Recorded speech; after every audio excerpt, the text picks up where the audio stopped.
Olá, olá a todos, sejam bem-vindos ao nosso canal Fé Sem Política. Uma alegria nós estarmos aqui novamente, para partilharmos a nossa fé, a palavra de Deus, no nosso canal Fé Sem Política, Sejam todos bem-vindos.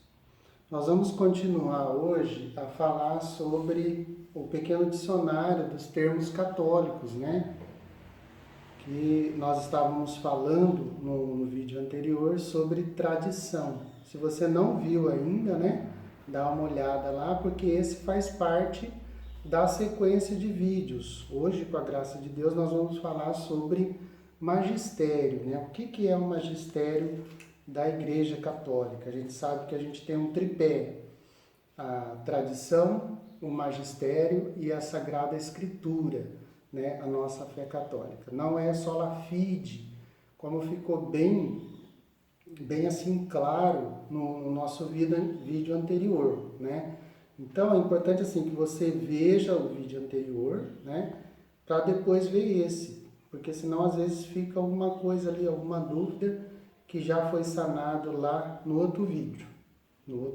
tá bom? Beleza? Então assiste.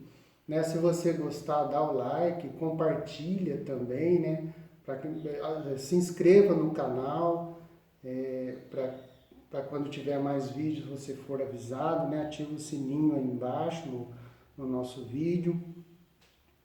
E nós vamos falar hoje sobre o magistério da igreja, que, como eu disse, faz parte desse tripé.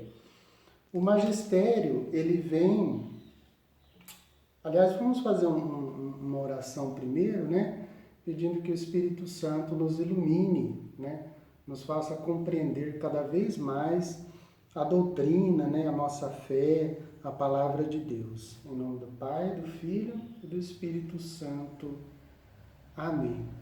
Senhor, dá-nos a graça de compreender a Tua palavra, guardarmos no nosso coração, praticarmos na nossa vida, anunciá-la aos nossos irmãos e defendê-la, a Tua palavra e a Tua doutrina.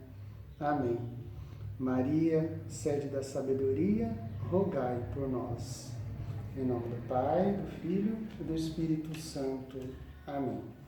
Agora sim, vamos lá, Magistério vem do latim magisterium, que a gente já está acostumado, que se refere à função de ensinar, de ensinar às outras pessoas.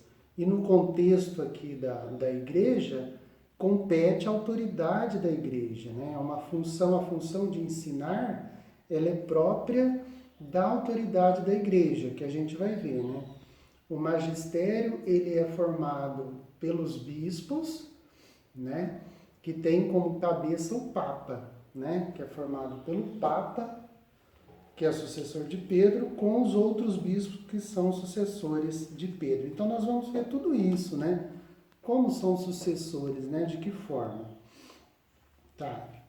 Antes, a gente podia ver aqui umas passagens, que falam dos fundamentos, onde mostra na Sagrada Escritura que os apóstolos são o fundamento da igreja, porque quem é o fundamento último da igreja? A gente sabe que é Cristo, mas aí existem dois, não que dois, o fundamento é um só, é Jesus Cristo, mas em Jesus Cristo, por causa de Jesus Cristo, por mandato de Jesus Cristo, por escolha de Jesus Cristo, os apóstolos também se tornaram fundamentos da igreja, Lá em 1 Coríntios 3,11 diz o seguinte: quanto ao fundamento, ninguém pode pôr outro diverso daquele que já foi posto, Jesus Cristo, Então, quando fala que daquele que já foi posto, na linguagem dos estudiosos, eles falam que é um passivo teológico, na linguagem bíblica,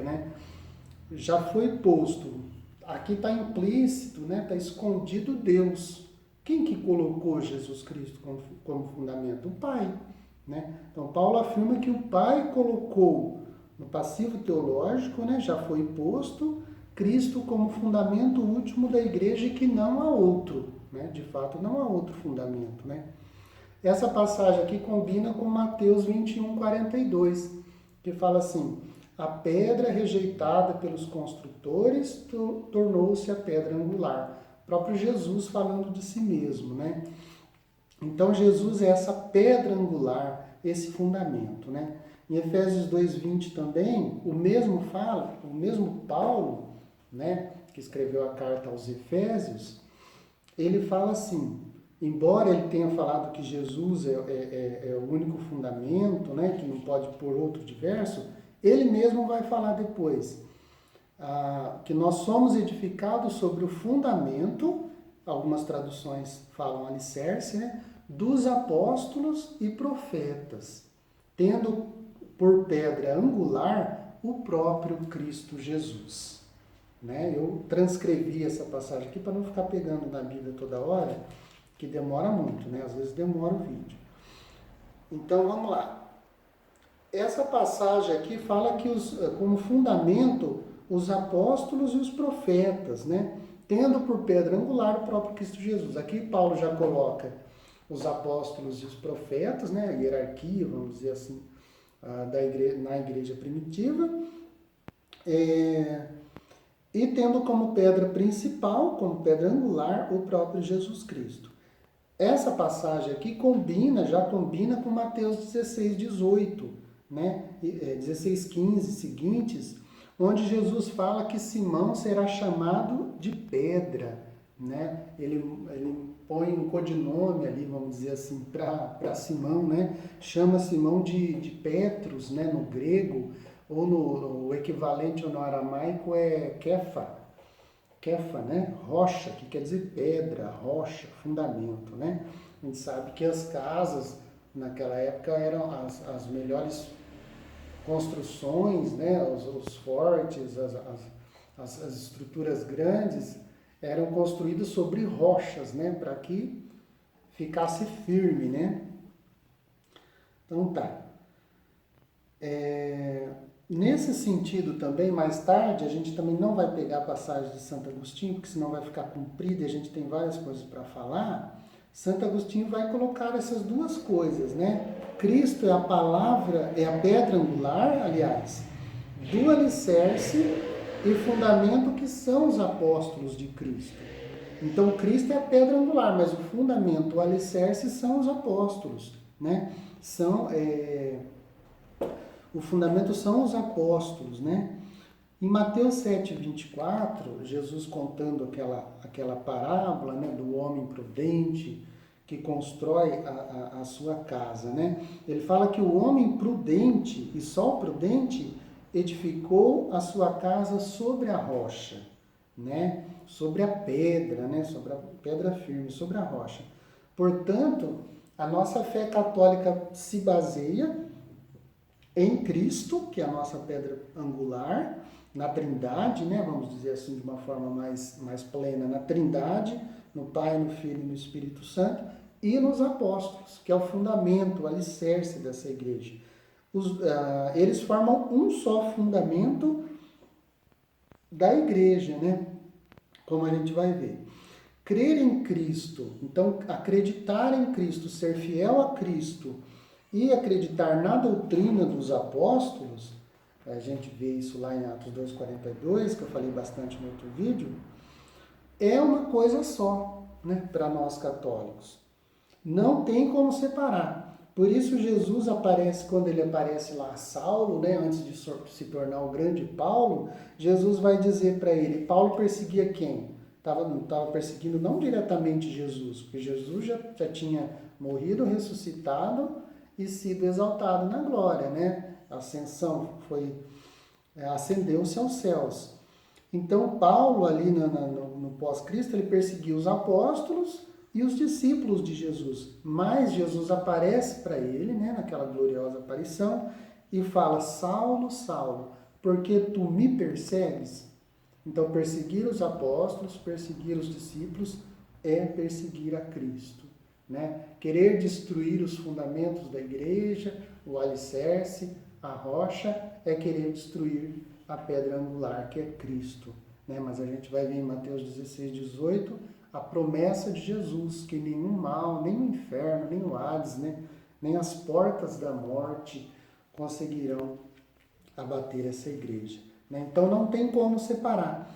Tem umas passagens lindas aqui do documento de Puebla, que eu peguei algumas, que a Conferência Nacional dos Bispos da América Latina e do Caribe se reuniram, né, lá na cidade de Puebla. Eu não lembro se é México, eu não lembro se é no México essa cidade de Puebla, mas eles se reuniram lá, faz tempo já, e para dar diretrizes para a Igreja da América, né, da América Latina e do Caribe, eles afirmaram assim, ó, que a Igreja é inseparável de Cristo, porque ele a fundou por um ato expresso de sua vontade sobre os 12, cuja cabeça é Pedro, sobre os 12 apóstolos, cuja cabeça é Pedro, constituindo-a sacramento universal e necessário de salvação. A igreja não é um resultado posterior, nem uma simples consequência desencadeada pela ação evangelizadora de Jesus. Com certeza, a igreja nasce desta ação, mas de modo direto, pois é o próprio Senhor que convoca os seus discípulos e lhes comunica o poder de seu Espírito, dotando a comunidade nascente de todos os meios e elementos essenciais que o povo católico professa como de instituição divina. Então, olha aqui, isso aqui é uma verdade católica, né? Nós católicos cremos que todos os elementos essenciais, todos os meios essenciais da igreja, né, aquilo que Cristo quis diretamente, já estavam presentes na comunidade apostólica, nos 12, cuja cabeça é Pedro, né? Então, assim, a igreja não é uma consequência nem lógica e nem ilógica, não é um resultado, né, desencadeado ali. Jesus começou a pregar e disso resultou a igreja. Não. Os evangelhos, os 4 evangelhos, falam, inclusive Marcos fala muito bonito quando chama lá os apóstolos. Marcos fala que Jesus chamou os que ele quis, né? Então demonstra um ato expresso da vontade de Jesus. Jesus chama os 12, aqueles que ele quis, para ficar com ele e enviá-los a pregar. Então, é um ato da vontade, aqueles que ele quis, né? Foi um ato da vontade de Jesus, expressa, né? De modo direto, né? Jesus quis a igreja, quis os apóstolos, quis iniciar ali a igreja, né? Que mais tarde a gente, lógico que ainda no começo, os elementos essenciais ali, né, os meios, mas os nomes que Jesus usou, né, as mudanças de nomes, tudo tem um sentido, tudo tem um propósito, está por trás a vontade de Jesus, que é a vontade de Deus, né, a vontade de Deus. A igreja está na vontade de Deus, a igreja está na vontade de Jesus. Além disso, Jesus aponta a sua igreja como um caminho normativo. Às vezes tem uns barulhos aqui, tá, gente? O pessoal aqui é meio da pesada, os vizinhos. Jesus aponta a sua igreja como caminho normativo. Não fica, pois, a discrição do homem aceitá-lo ou não sem consequências para as pessoas. Olha o que diz Lucas 10,16, né? O Evangelho de São Lucas. Quem vos ouve, a mim ouve, quem vos rejeita, é a mim que rejeita. Então foi o que o Senhor disse aos apóstolos, né? Por isso mesmo, aceitar a Cristo exige aceitar a sua igreja, né? Olha que lindo. A gente ouvindo e acolhendo aos apóstolos, quem vos ouve, a mim ouve, a gente está ouvindo e acolhendo o próprio Cristo, né? Aceitar Jesus é aceitar a sua igreja, vice-versa, né? Eu aceito a igreja, eu aceito Cristo. Eu aceito Cristo, eu tenho que aceitar a igreja, né? A igreja é parte do Evangelho, do legado de Jesus. Então a igreja está nos Evangelhos, não tem como tirar, não tem como dissociar a igreja do Evangelho. Não tem como pregar o Evangelho sem falar de igreja. É estranho, né? Eu vou pregar Jesus Cristo, eu vou falar de Jesus Cristo, mas eu não quero saber de igreja, né? Placa de igreja não sabe. Não, gente. Isso não tem nada a ver, né? A igreja é parte do Evangelho. Jesus quis, Jesus usou o termo igreja, né? É parte do legado de Jesus, daquilo, da herança de Jesus, daquilo que Jesus deixou para nós, né? E também a igreja é objeto da nossa fé, né? De nosso amor e da nossa lealdade. É isto que nós católicos e que muitos cristãos de outras igrejas também, inclusive reformadas, manifestamos ao rezar. Só que eles geralmente tiram essa parte, né? Quando fala igreja católica, eles usam outros termos. Mas nós dizemos, creio na igreja una, santa, católica e apostólica. Católica, né? Nós cremos na igreja que é una, é uma só, é santa, né? Embora constituída por pessoas pecadoras, é católica porque contém todos os meios necessários para a salvação e abrange todos os homens, né? E foi enviada a todos os povos, e apostólica porque as suas bases, a sua origem está lá nos apóstolos, né? Beleza? Então ela é caminho normativo. Eu posso aceitar ou não está no meu poder discricionário, né? Se eu não, eu posso aceitar, lógico, mas se eu não aceitar, vai ter consequências. Quem vos ouve, a mim ouve, quem vos rejeita, a mim rejeita. A igreja também é depositária, continuando tudo no documento de Puebla, mas a igreja também é depositária e transmissora do evangelho.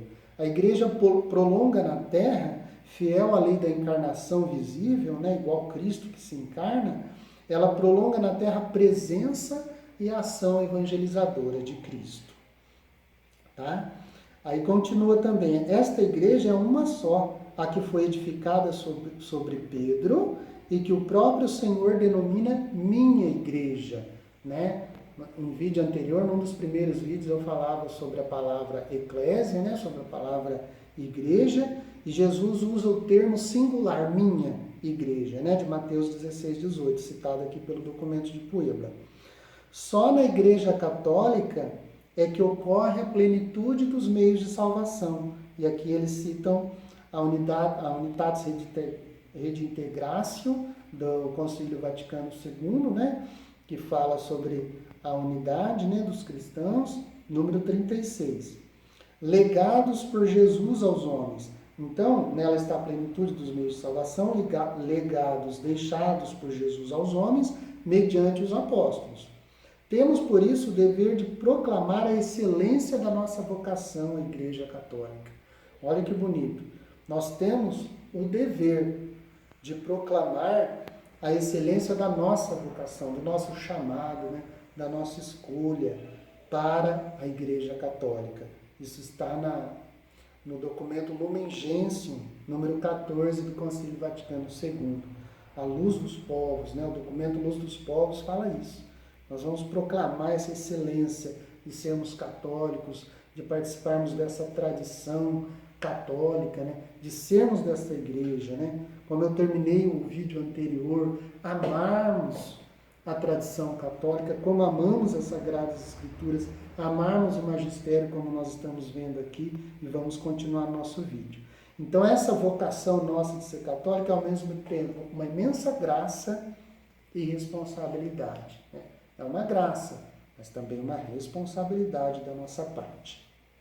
Tá? Vamos pegar aqui Mateus 16, 15 seguintes. Fala assim, ó. Se quiser, pega a sua Bíblia e acompanha aí. Então lhes perguntou, Jesus perguntou aos apóstolos, né? Primeiro perguntou, quem dizem os homens que eu sou? Depois ele pergunta para os apóstolos, e vós, quem dizeis que eu sou?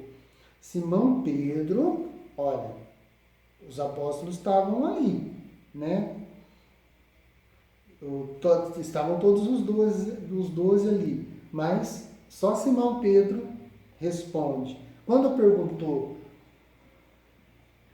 perguntou quem dizem os homens que eu sou, cada um falou uma coisa, né?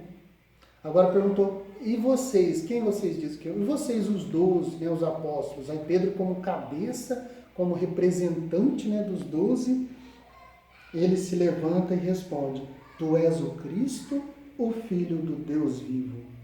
Jesus respondeu-lhe, bem-aventurado és tu, Simão, filho de Jonas, Bar-Joná, em grego, né?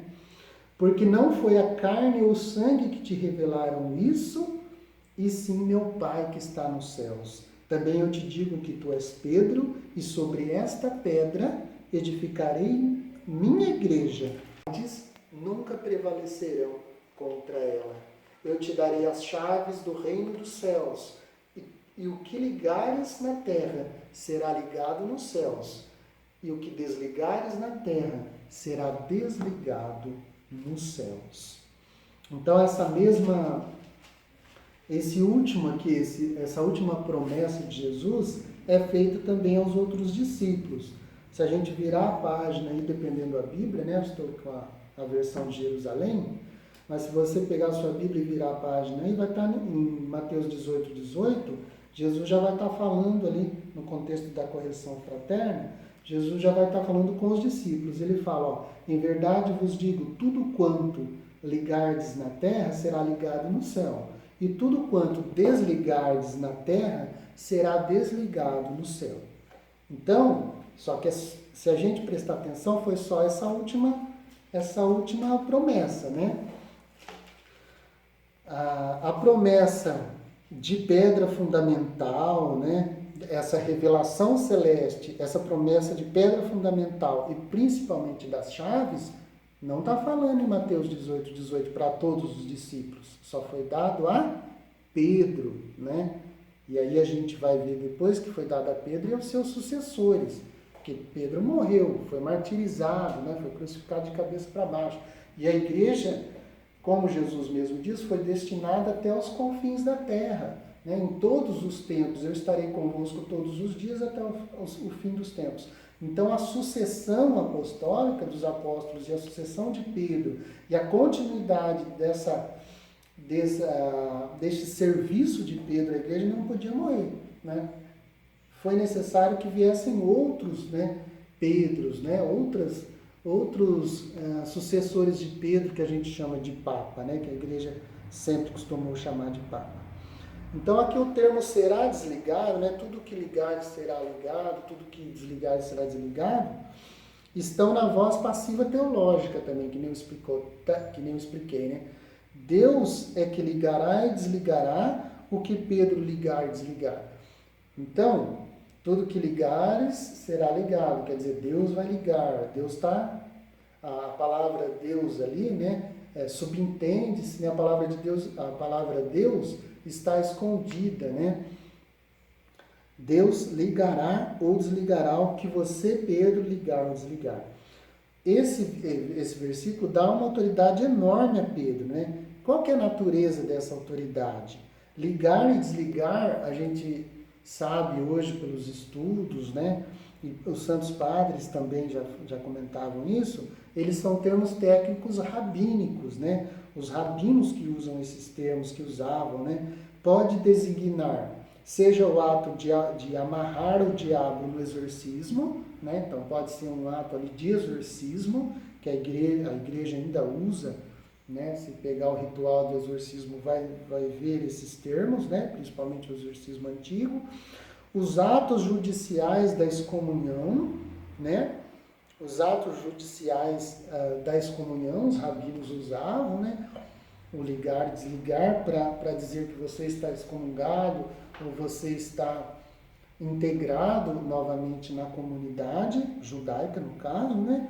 E da tomada de decisão definitiva sobre algum ensino, né? Que diz respeito a ensino através da legislação, da definição de políticas, né? Então era um ato de tomada de decisão também, né? Então Jesus usa esse termo técnico, né? Recolhido aqui por São Mateus, para designar isso, né? Seja uma questão que está ligada ao exorcismo, seja excomunhão, né? Para desligar alguém da comunidade, ou ligar, e diz respeito também ao ensino, à legislação e à definição, uma decisão definitiva, né? E isso a igreja sempre entendeu isso, como o dogma, por exemplo. O dogma é uma atribuição do Papa, né, do magistério da igreja, depois a gente vai ver sobre dogma, né, que tem uma decisão definitiva sobre determinado assunto. Quer dizer, liga ou desliga determinado assunto, né? Confirma ou rejeita determinada situação, né? Determinado ensino dentro da igreja. Então, a autoridade de ligar e desligar é dada aos discípulos, como eu disse, só que a revelação, a pedra fundamental, que depois a gente vai ver em Efésios 2:20, que fala dessa pedra fundamental, né? Especialmente as chaves, é dito somente de Pedro, né? No Evangelho de São Tomé, que é um apócrifo, o papel-chave era atribuído a Tiago. Olha que interessante. Tiago era o chefe dos judeus cristãos, o Tiago apóstolo, né? Então, existe um evangelho apócrifo, né, que não foi incluído no cânon, quando a igreja discerniu o cânon, né, demorou para ser definido o cânon, né, existiam muitos evangelhos gnósticos, né, evangelhos que eram escritos ali, eram passados para as comunidades, mas eles não foram aceitos pela igreja. A igreja, a gente sabe que os evangelhos canônicos são somente 4, né? Mateus, Marcos, Lucas e João. Mas o evangelho de São Tomé, que foi muito difundido na igreja primitiva, ele falava que o papel-chave, né, seria de Tiago. Olha que interessante. E o Paulo também, para os cristãos gentílicos, né, das nações, Paulo seria o candidato preferencial para essa liderança, né? Então, Pedro representa, nessa passagem, um acordo que pode manter unidas ambas as tendências na própria igreja. Então, depois a gente até vê uma passagem dessa, né, de Paulo, que Paulo fala assim: eu sou de Pedro, eu sou de Apolo, eu sou de Paulo, eu sou de Cristo. Então ficava aquela divisão, né? Então, na verdade, o papel de Pedro, né, que Mateus recolhe aqui nessa passagem, é de manter unidas ambas as tendências na igreja primitiva, proto-igreja ou igreja primitiva, né?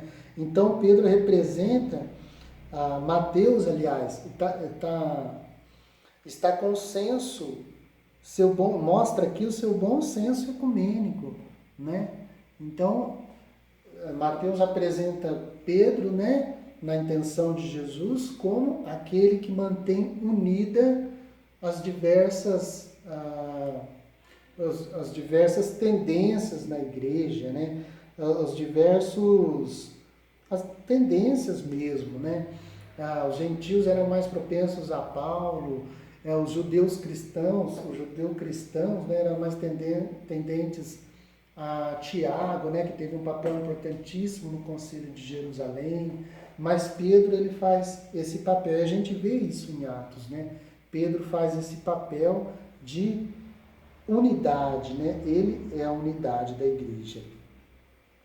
Aqui também está implicada uma reminiscência histórica de que Pedro foi o porta-voz dos discípulos durante o ministério de Jesus. Então, enquanto Jesus, antes de sua morte, né, antes do seu mistério pascal, Jesus era o porta-voz dos discípulos, como eu disse, né? Essa reflexão é tirada do novo comentário bíblico de São Jerônimo, tá? Se você tiver, pode conferir lá no Novo Testamento, na página 188. Então, a gente vê que esses apóstolos, eles tiveram uma sucessão, né? Pedro e os 12, eles tiveram uma sucessão. Se você pegar o bispo da sua diocese, experimenta conversar com ele e perguntar para ele quem foi o antecessor dele, né? Ele é o sucessor dos apóstolos, mas quem foram os antecessores dele, você vai chegar a um dos 12. Então, todo bispo, olha que isso é interessante. Depois eu vou citar São Leão Magno aqui. São Leão Magno, ele é o 45º sucessor de Pedro na cátedra de Roma, né? Na cadeira onde sentou São Pedro. Cadeira quer dizer o poder e a autoridade na igreja, né? Então ele foi o 45º. Então tem uma sequência. Se você pegar a sucessão dos papas, você vai, e for para trás, né, os antecessores, você vai chegar lá na pessoa de Pedro, e assim com cada apóstolo. É lógico que aí foi ramificando, né, foi se estendendo, existem muitos bispos no mundo, né, mas se você pegar e ir voltando nos antecessores dele, você vai chegar em um apóstolo, né, eles são sucessores dos apóstolos. São Clemente de Roma vai explicar assim. São Clemente de Roma foi papa também, né? De 90 a 100 depois de Cristo, né? Foi o terceiro na sucessão apostólica, ó, foi o que eu disse. Então, depois de Pedro veio outro, eu não lembro os nomes certos, Lino, Cleto, Clemente, né? Eu não lembro exato, depois a gente pode conferir. Ele foi bispo de Roma entre os anos 90 e 100 depois de Cristo, ainda no século I, né? Ainda ali depois dos apóstolos. Conheceu, portanto, os apóstolos. Ele escreveu uma carta aos Coríntios, e lá no número 42 até o 44, ele fala assim: os apóstolos receberam do Senhor Jesus Cristo para nós o Evangelho, a boa nova. Jesus, o Cristo, foi enviado por Deus. Então, Jesus também, a palavra enviado, apóstolo, quer dizer enviado. Então, Jesus foi o apóstolo por Deus, foi enviado por Deus. O Cristo vem, pois, de Deus, os apóstolos de Cristo. Então, o Cristo vem de Deus e os apóstolos vêm de Cristo. Estas duas missões, né, de Cristo e dos apóstolos, procedem ordenadamente da vontade de Deus. Foi o que afirmou lá a gente viu lá o documento da Conferência de Puebla, né? Procedem ordenadamente da vontade de Deus. Deus quis assim. Eles pregavam nos campos e nas cidades, os apóstolos, onde estabeleceram as suas primícias, né? A quem nomearam, os apóstolos nomearam, com a ajuda do Espírito Santo, bispos e diáconos dos futuros fiéis. Os bispos, diáconos e presbíteros dos futuros fiéis. Os nossos apóstolos também souberam, por nosso Senhor Jesus Cristo, que haveria litígios quanto às funções do bispo. Então, eles souberam pelo Espírito Santo que haveriam brigas, né, por causa de função de bispo. E foi essa a razão pela qual, na sua correta previsão, estabeleceram os ministros acima citados, os bispos, né, e instituíram que, após a sua morte, outros homens, devidamente provados, lhes sucedessem. Né? Então, eles instituíram como uma instituição que, após a morte deles, uns homens devidamente provados, não foi qualquer um, né? A gente vê lá em Atos as escolhas lá dos diáconos também, Atos dos Apóstolos, capítulo 7, né? Então, homens devidamente provados, cheios de fé e do Espírito Santo, diz os Atos 7, né? Eles foram para que lhes sucedessem, né? Para que continuassem, né? Na sucessão apostólica, a doutrina deles, né? A doutrina dos apóstolos, para que não houvesse esses litígios, né? Essas brigas, ok? Então, a gente fecha aqui essa questão da sucessão apostólica e vamos entrar então um pouquinho mais especificamente na questão da interpretação e da função do magistério da igreja, né? Isso tudo que foi uma introdução para a gente entender, né, a sucessão apostólica, né, o fundamento, o que fundamenta o magistério, por que a gente tem que seguir as orientações do bispo, por que a gente tem que seguir as orientações do Papa, por que existe esse ordenamento, né, nas palavras de São Clemente, do terceiro Papa, do terceiro na sucessão apostólica, por que existe esse ordenamento, né? Por vontade de Deus, né? A gente pega aqui 2 Pedro 3, do 15 a 16, para entrar aqui na questão da interpretação da Bíblia na igreja, né? Essas passagens são citadas pelo documento da Comissão Bíblica, a interpretação da Bíblia na igreja. É um documento da Pontifícia Comissão Bíblica, né, que fala do papel dos diversos membros da igreja na interpretação da palavra de Deus. Então, se a gente pegar 2 Pedro 3, versículos 15 e 16, vai dizer assim, ó. O irmão Paulo, o nosso amado irmão Paulo, então olha que bonito, né? O primeiro Papa falando do nosso amado irmão Paulo vos escreveu, segundo a sabedoria que lhe foi dada, né? Isto mesmo faz ele em todas as cartas. Olha Pedro falando de Paulo. Olha, esses dias a gente celebrou a festa de São Pedro e São Paulo, né? O nosso amado irmão Paulo vos escreveu, segundo a sabedoria que lhe foi dada. Isto mesmo faz ele em todas as cartas, ao falar nelas desse tema. Aqui estava falando da santidade, né? Na igreja. É verdade que em suas cartas, nas cartas de Paulo, se encontram alguns pontos difíceis de entender. Olha só, tem outras traduções que falam passagens, né, difíceis de entender, que os ignorantes e vacilantes torcem, né, modificam, né, transformam, se adaptam ao seu bel prazer, né, como fazem com as demais escrituras, essas pessoas, né, para a própria perdição. Olha só. Então é um perigo isso, né? Interpretar as escrituras para a própria perdição. Interpretar errado, né, gente? Desculpa. E se a gente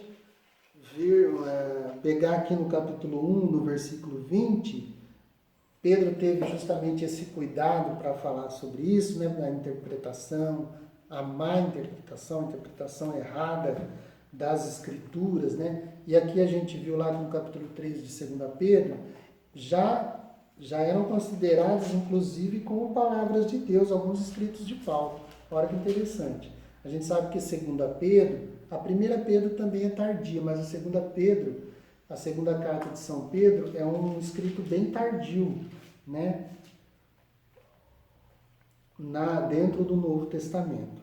Mas no capítulo 1 de 2 Pedro, no versículo 20, vai falar assim, ó, capítulo 1, versículo 20. Antes de mais nada, sabei isto, que nenhuma profecia da Escritura resulta de interpretação particular. Nenhuma profecia da Escritura resulta de interpretação particular. Pois a profecia jamais veio por vontade humana, mas os homens impelidos pelo Espírito Santo falaram da parte de Deus, né? Então nenhuma interpretação resulta, nenhuma profecia da Escritura, nenhuma parte da Escritura, né, tem que ser objeto de interpretação particular. Aí a gente pergunta, mas de quem então que é a interpretação? Qual que é a interpretação segundo o mesmo espírito que a Bíblia foi escrita, né? É lógico que eu posso ler a Bíblia, todo cristão pode ler a Bíblia, né? Lógico, e é recomendável, e vamos fazer isso, né? Eu amo ler a Bíblia, igual eu falei no outro vídeo. Lógico, a gente tem que ler. Só que a decisão última, que nem eu falei lá, os termos ligar e desligar, a decisão última sobre determinado litígio, contenda de determinada passagem, coisas duvidosas, né, não pode ser de uma interpretação particular, né? E aqui é frontalmente, vamos dizer, contra o livre exame das Sagradas Escrituras, que tanto pregou, né, a Reforma, né? Meus irmãos da Reforma, se tiver alguém assistindo, me perdoa, mas fica difícil a gente não ter uma interpretação segura, né? Uma interpretação que fala que é definitiva, né? Tem um problema, tem uma dúvida numa passagem da Escritura, mas quem vai decidir isso? Será que Jesus deixou ao léu? Jesus deixou cada um seguir a sua cabeça? Ele escolheu os 12 porque, sei lá, ele estava bem naquele dia e resolveu escolher 12? Não. Ele teve um propósito, né? Teve uma vontade. Ele chamou os que ele quis para ficar com ele e enviá-los a pregar. Pregar o quê? Aquilo que ele quer que se pregue, né? Então, a função, né, depois desse documento que eu citei, a Pontifícia Comissão Bíblica, eu vou seguir aqui para a gente não fugir muito. Então, enquanto dadas à igreja, né, as escrituras, né, são um tesouro comum do corpo completo formado pelos fiéis. Né? A Santa Tradição e a Santa Escritura, que eu falei no primeiro vídeo, constituem o único depósito sagrado da Palavra de Deus, confiado à igreja. Então, ligando-se a ele, a esse depósito, né, a Escritura e a Tradição, que é a Palavra de Deus, todo o povo permanece assiduamente fiel ao ensinamento dos apóstolos. Isso está na Dei Verbum 10, que é um documento do Concílio Vaticano II, né? E também no número 21. Né? Então, é confiado a todos nós, né? Todos os batizados. Né? Nos momentos de renovação da igreja, depois esse documento vai falar, se a gente citar aí o movimento monástico, né? O movimento dos padres do deserto no início da igreja, nos séculos III, IV, né? Nos primeiros séculos, e se a gente vê também o próprio Concílio Vaticano II, né? As Sagradas Escrituras ocuparam uma posição de primeiro plano nessas renovações, né? Então voltaram-se as fontes da Escritura e as fontes dos santos padres, né? Que é isso que a gente um pouco está tentando fazer também, né? Com esses nossos estudos.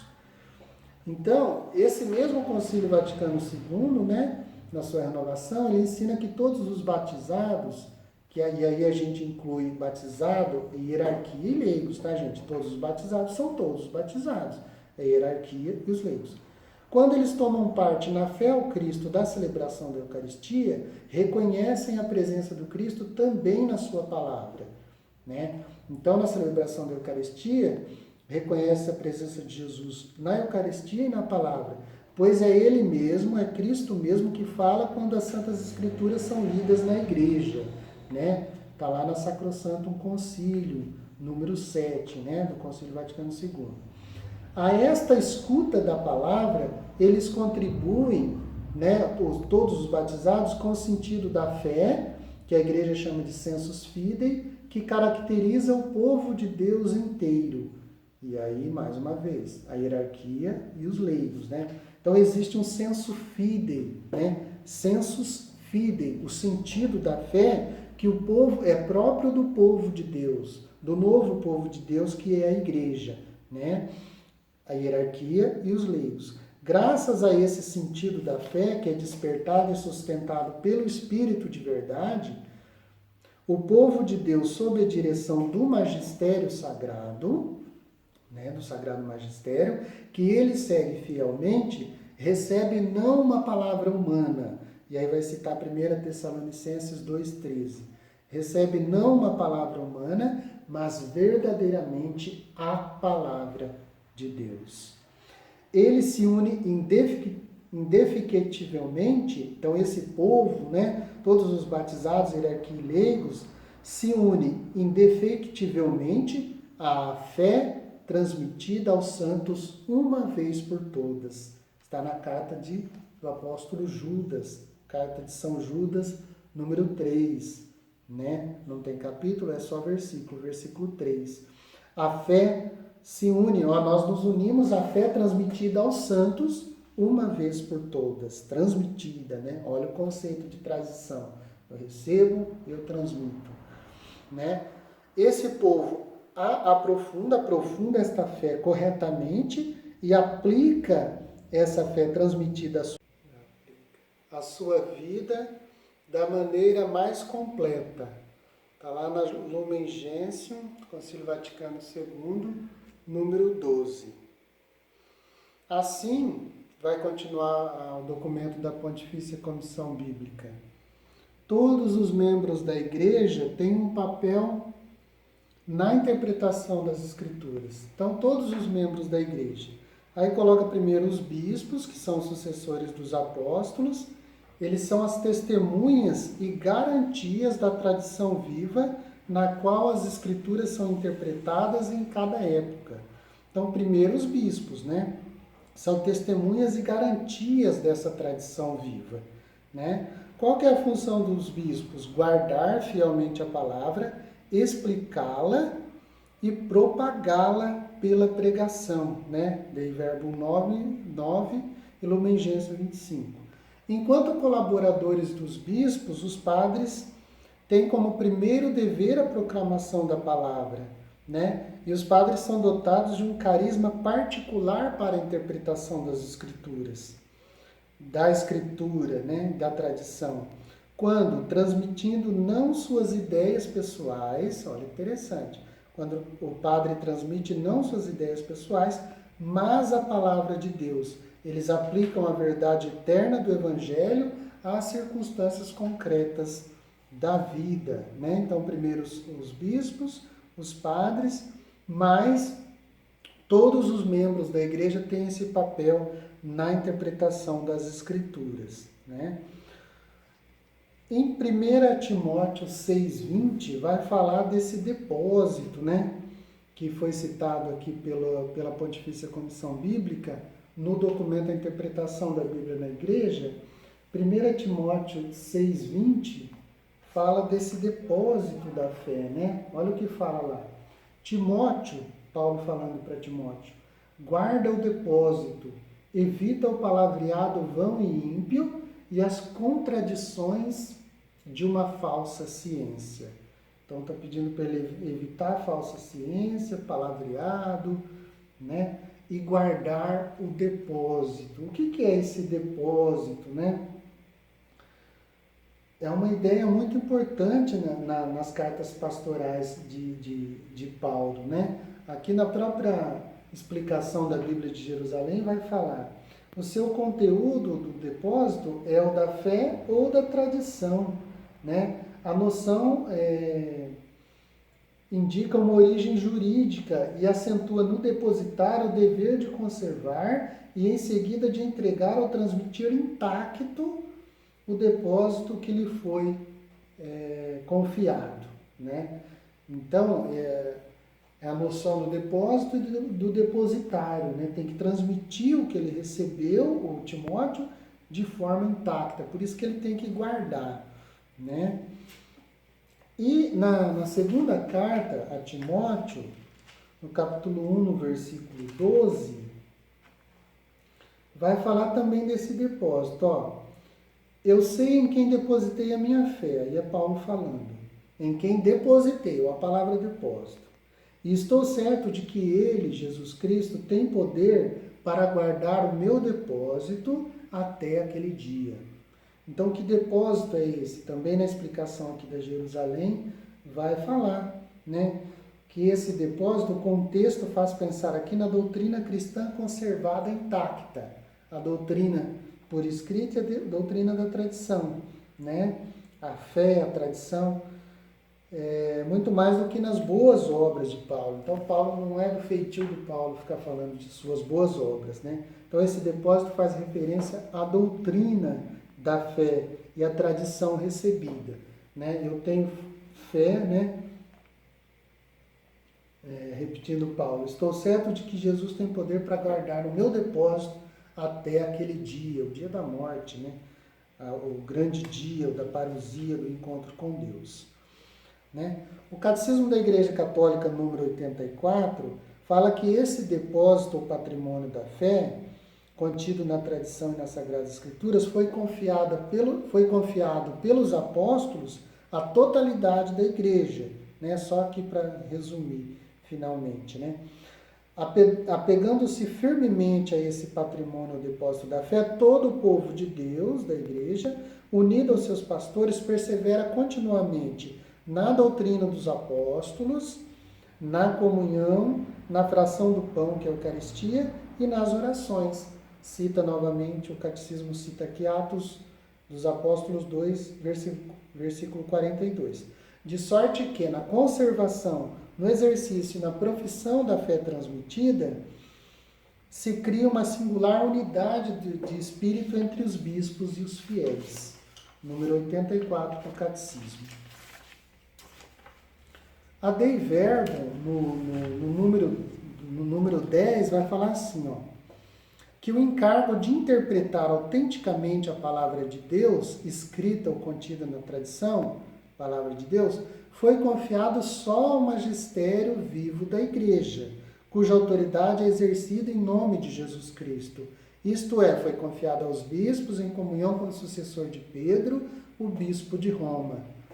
Então, essa autoridade é exercida no pastoreio diário, e sobretudo nos concílios, ou quando o Papa define uma questão de fé e de moral. Todavia, esse magistério dos bispos, em união com o Papa, não está acima da palavra de Deus, da grande tradição católica e da Sagrada Escritura, mas sim está ao seu serviço, lógico, Na Dei Verbum 10 vai dizer isso. A palavra de Deus aqui, repito, não só escrita, mas também a contida na tradição. Então, a conservar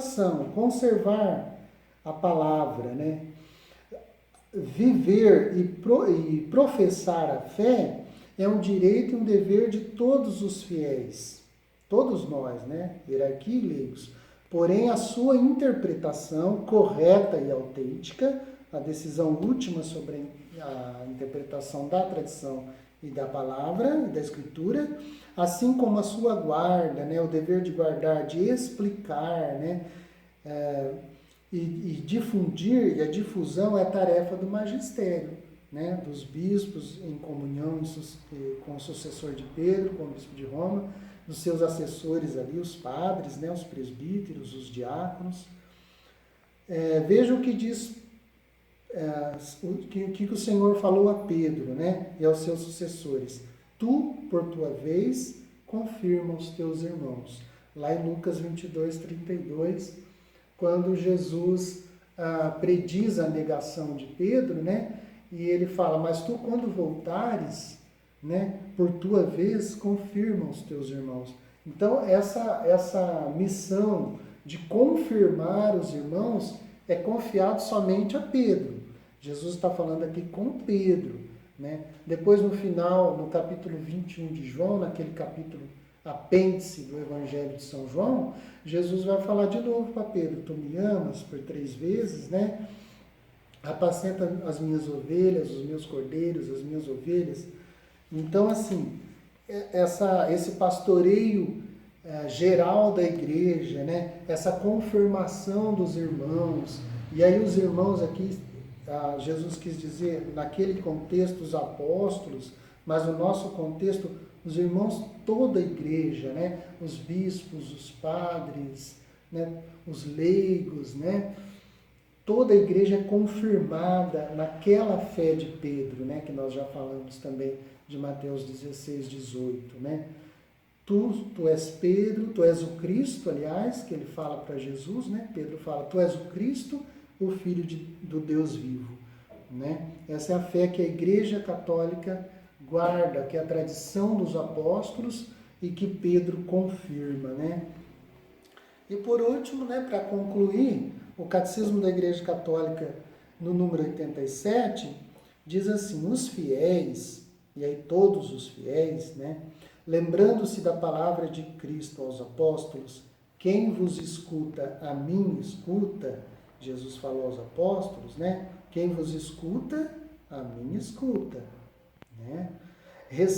Os fiéis recebem com docilidade os ensinamentos e as diretrizes que os seus pastores lhes dão, com docilidade os ensinamentos, as diretrizes, quer dizer, ensinamento e diretriz é o magistério, sob diferentes formas, eles passam esse ensinamento, essa doutrina.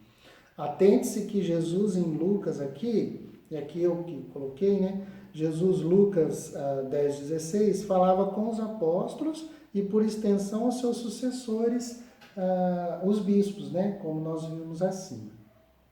Então, para concluir essa nossa conversa sobre o magistério da igreja, eu gostaria de ler uma passagem muito linda aqui do Papa São Leão Magno, que foi o 45º Papa na sucessão de São Pedro, Ele comentando sobre a fé de Pedro, em Mateus 16, 18, olha o que ele comenta, Muito linda essa passagem aqui. Ele fala assim, ó, São Leão Magno: embora tendo delegado a muitos pastores o cuidado de suas ovelhas, Jesus nunca abandonou ele próprio a guarda do seu rebanho. Então Jesus é o pastor máximo, o pastor supremo. Na carta de Pedro também ele vai dizer, não me recordo se é a primeira ou segunda Pedro, ele vai falar que Jesus é o pastor supremo, né? É o pastor das nossas almas. Algumas traduções trazem o guarda das vossas almas, o bispo, né? O guardião das vossas almas, né? É o Cristo. Depois continua São Leão Magno: desta principal e eterna vigilância vem-nos também a proteção do apóstolo Pedro, né? Então a de Jesus e a de Pedro. De modo algum Pedro abandona a sua obra, como igualmente a solidez do alicerce sobre o qual se ergue o edifício de toda a igreja, jamais abalado pelo peso do tempo que sobre ele repousa, né? Sobre esse alicerce. Perene a solidez daquela fé que foi louvada no príncipe dos apóstolos, Pedro. E assim como permanece o que Pedro acreditou acerca de Cristo, igualmente permanece o que Cristo instituiu na pessoa de Pedro. Permanece, portanto, o que a verdade dispôs. A verdade é Cristo. Pedro, fiel à fortaleza da pedra que recebeu, não abandona o leme da igreja a ele confiado.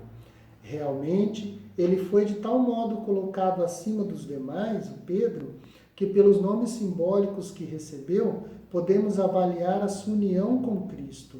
Com efeito, Pedro é chamado pedra, é declarado fundamento, é constituído porteiro do reino celeste, é designado juiz do que se deve ligar e desligar, permanecendo até nos céus a decisão de seus julgamentos.